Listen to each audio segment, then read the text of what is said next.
Assalamualaikum warahmatullahi wabarakatuh. Netizen dan juga sejumlah pengamat mengecam program yang diluncurkan oleh Wakil Presiden yang diberi nama Lapor Mas Wapres karena dipandang itu adalah kerjaan kepala RT, dan itu juga menunjukkan bahwa Wakil Presiden tidak mengerti terkait dengan sistem, dengan segala fungsi-fungsi yang harus dijalankan oleh lembaga-lembaga negara yang lain. Terus bagaimana komentar para netizen? Kita langsung dengarkan berikut ini. Ini Gibran cara mikirnya gimana sih? Emang bisa masalah se-Indonesia Raya mau ditangani model gini? Gak efektif lah. Ini tuh bukan lagi ngurusin skala RT RW, tapi negara. Indonesia tuh luas. Dipikir yang punya masalah cuma 1-2 orang aja. Harusnya tuh fokus di regulasi. Yang dibangun sistemnya. RT, RW, Kades, Kadus, Camat, Polsek itu diajak kolaborasi. Bisa tuh pakai model aplikasi. Kalau aduan gak ditangani dalam beberapa detik, kasih punishment yang berat buat pejabatnya. Pak Anies aja bisa di Jakarta pakai jaki. Nih akibatnya punya wapres kurang pengalaman. Gara-gara foto Wapres gak dipajang di DPR, langsung dikonter dengan bikin program Lapor Mas Wapres. Ini tuh negara besar mas, bukan RT, RW atau desa. Ini adalah program yang dibuat Wapres Gibran, program pengaduan masyarakat. Menurut saya ini adalah gimmick standar yang membuat terus ada di depan kamera atau media. Sehingga terlihat sensasional. Itu mungkin salah satu tujuannya. Ya sebenarnya nggak masalah. Cuman ini tuh negara besar, bukan pengaduan RT, RW atau daerah. Ini bikinlah program yang membuat rakyat itu merasa diuntungkan, merasa senang, merasa tidak tercekik. Bukan terus sensasional, mau sampai kapan, gak cukup 10 tahun rakyat suruh bayar pajak APBN tepat waktu. Tapi hanya untuk pembangunan-pembangunan yang gak jelas, yang akhirnya mangkrak, dan malah rakyat yang terus dicekik. Bikinlah kebijakan yang tidak membuat rakyatnya susah. Buktikan Mas Gibran itu seorang pemimpin muda yang bisa merubah program dan kebijakan yang membuat rakyatnya susah. Itu saja sebenarnya yang diinginkan oleh semua rakyat. Sesimpel itu kok, jangan dibikin ribet. Kalau di rata-rata tadi pengaduan Wapres itu cuma 50 orang per hari gitu, meskipun tadi kata Pak Subiakto itu 70 orang sekarang gitu ya. Jadi 5.632 pelapor itu yang dalam 1 bulan, kalau dengan sistem datang langsung 50 orang per hari, itu butuh 111 hari. Butuh 3 bulan sendiri untuk dapat 5.600 laporan. Nah, kenapa saya bicara seperti ini? Sebenarnya di antara semua apa tadi ada pendapat ini pencitraan, ini apa dan lain-lain, sebenarnya dalam konteks policy ini malah jadi mundur ke belakang gitu. Dalam konteks kebijakan ini jadi mundur ke belakang karena di pemerintah pusat sudah ada lapor, di pemerintah daerah sudah ada aplikasi Jakarta gitu ya, karena saya di Jakarta. Justru malah sebenarnya harusnya kebijakan yang dikeluarkan adalah gimana memasifkan sistem yang sudah ada itu diterapkan di semua daerah gitu. Sehingga tadi Pak Subiakto bilang nggak perlu lagi nih saya orang Sidoarjo gitu datang ke Jakarta, lebih baik saya ngadu ke lewat kanal laporan yang bisa dicek langsung. Dan sebenarnya Bang, satu yang paling penting yang nggak boleh dilupa adalah ketika itu laporannya masuk, sistem monitoringnya seperti apa. Kalau di Jakarta, ketika laporannya masuk, masalahnya nggak selesai, itu berkaitan langsung sama TKD, tunjangan kinerja daerahnya dipotong sama gubernur yang berwenang saat itu gitu. Jadi ketika masyarakat ini nggak menyelesaikan, itu jadinya si ASN-nya atau yang bertanggung jawab itu TKD-nya dipotong. Nah, dalam konteks laporan ini gitu, secara justru monitoring itu akan seperti apa? Ketika masalah tadi nggak selesai, siapa yang akan dapat hukuman kira-kira gitu ya? Padahal sebenarnya dalam konteks ketatanegaraan, ASN di daerah itu bertanggung jawab pada kepala daerahnya. Ketika mau dimutasi atau segala macam, yang punya tanggung jawab untuk memutasinya itu adalah kepala daerah.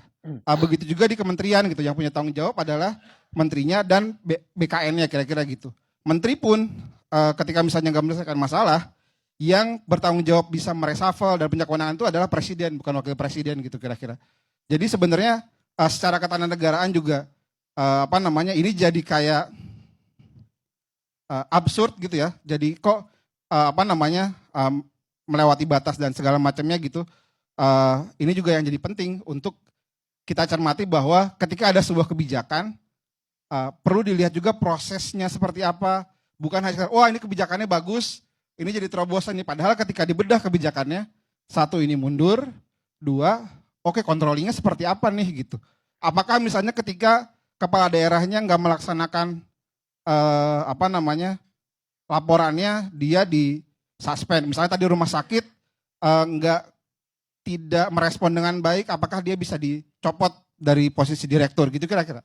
Itu kan juga harus jadi. Itu ketiga, rumah sakit kaitannya sama Kementerian Kesehatan, belum lagi nanti ada direkturnya itu kan akan jadi rumit. Jadi sebenarnya ketika bicara kebijakan lapor ini, udah ada kebijakan yang bagus, harusnya bisa diterapkan di lebih baik yang sudah ada daripada reinventing the wheel, lebih baik udah ada kebijakannya diterapkan di semua tempat, deeskalasi, lalu dijelaskan sistem monitoringnya seperti apa dan lain-lainnya.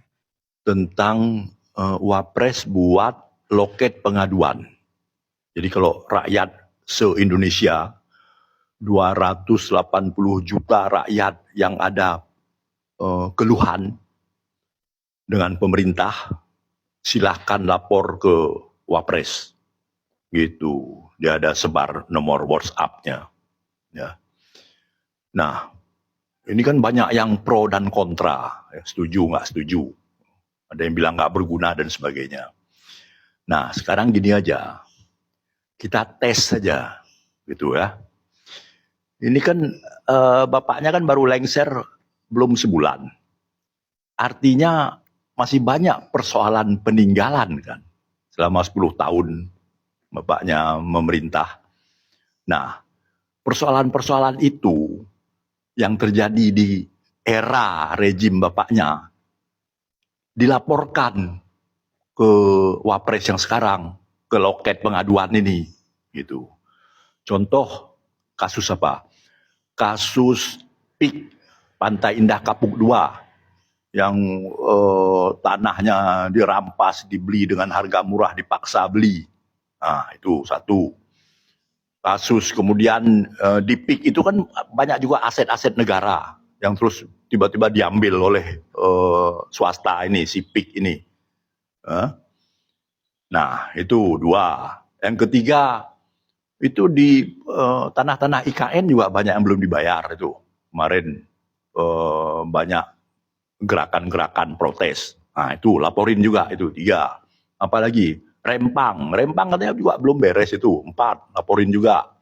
Apalagi, ya, banyak gitu ya. Di daerah-daerah apa di mana gitu, yang bencana-bencana nggak diurusin segala macam waktu rejim bapaknya, laporin semua gitu. Nah, setelah dilaporin, ya, Anda catat tanggal berapa, pakai tanda terimanya kan ada tuh, atau bukti WhatsApp-nya di screenshot itu segala macam disimpan. Habis itu dimonitor, ya, sehari 2 hari kita monitor ramai-ramai di medsos gitu. Udah di follow up belum? Ya? Seminggu, 2 minggu, sebulan. Ada laporan progres nggak? Ada hasil nggak? Kalau nggak ada ya dirujak aja rame-rame di medsos. Sebulan bubar tuh loket, ya? Loket pengaduan. Oke, netizen, ada komentar?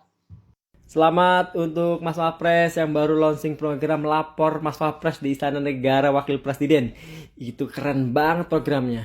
Jadi warga negara tuh boleh ngelaporin apa aja ke Istana Wakil Presiden. Datang lapor dan akan ditindaklanjuti.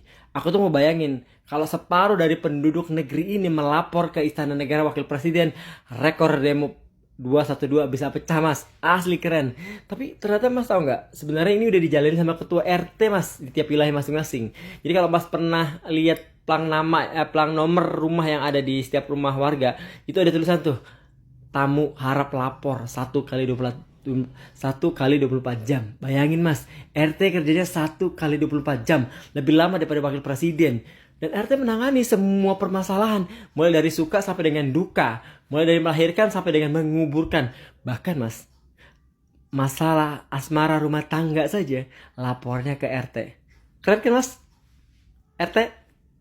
Kita tahu lah kira-kira maksudnya apa ya kalau Gibran membuat fasilitas-fasilitas semacam ini, fasilitas yang kesannya populis begitu. Mungkin itu ide yang dihasilkan melalui diskusi panjang dengan tim media Pak Wapres tuh. Lalu ditemukan semacam cara yang udah standar supaya terus ada di depan kamera, mesti ada sesuatu yang sensasional tuh. Jadi kalau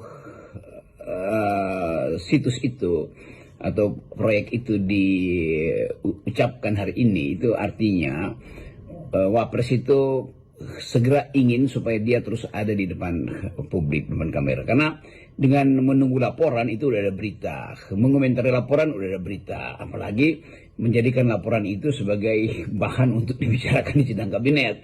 Kan akhirnya konsekuensinya begitu. Jadi sidang kabinet harus ada satu fasilitas, yaitu membahas laporannya masyarakat yang masuk pada istana Wapres. Jadi nanti ada sesi khusus setelah Pak Prabowo memimpin sidang kabinet untuk antisipasi program 100 hari, lalu sidang kabinet dipindahkan pada Pak Gibran untuk membahas laporan-laporan masyarakat tentang keresahan, tentang kesulitan ekonomi, tentang isu-isu sosial politik. Kan itu dasarnya begitu kan. Jadi bagus. Lapor Mas Wapres langkah tepat atau sekedar pencitraan tanda tanya? Program ini seperti mengidentifikasikan Gibran gak percaya kerja bawahannya. Apa yang dilakukan Gibran dengan tamnya? Ini adalah bukti nyata bahwa dia nggak ngerti sistem bernegara. Miris Wapres nggak tahu tugas Wapres. Ya, memang kita menilai Wapres ini tidak mengerti bagaimana seharusnya sistem itu bekerja di dalam ruang bernegara. Apa sih tupoksinya wakil presiden? Membuka pengaduan-pengaduan terkait dengan sejumlah keluhan dan juga kepentingan dan juga kebutuhan masyarakat itu langsung ke wakil presiden, itu seharusnya tidak tepat, dan ini dilakukan semestinya oleh para lembaga-lembaga yang memang sudah punya bagiannya masing-masing, termasuk dengan beberapa perangkat pejabat di daerah-daerah, termasuk dengan kementerian-kementerian. Untuk itu netizen juga mengecam terkait dengan program lapor Mas Wapres ini karena itu tidak substansi dan hanya menambah kegaduhan di dalam ruang bernegara. Tugas-tugas wakil presiden yang sesungguhnya mengkoordinir agenda-agenda yang telah disusun oleh presiden dan membantu presiden dalam hal ini untuk menjalankan seluruh program yang sudah dibuat, bukan malah membuka pengaduan-pengaduan yang juga sebatas RT, kepala desa yang bisa melakukan itu semua. Inilah yang dikeluhkan dan bikin netizen, bikin komentar yang sangat ramai kita saksikan sejak program itu dibuka pada tanggal hari Senin 11 November kemarin, dan itu langsung membuat heboh seluruh tanah air. Dan sekali lagi netizen ramai-ramai mengecam bagaimana kerja-kerja otak-otak kecil Wapres ini bisa membuat program seperti itu. Tentu orang yang mengerti kerja-kerja dan tupoksi wakil presiden memang memandang ini adalah program yang sangat receh temeh dan tidak sesuai dengan kapasitas sebagai wakil presiden. Demikian. Terima kasih.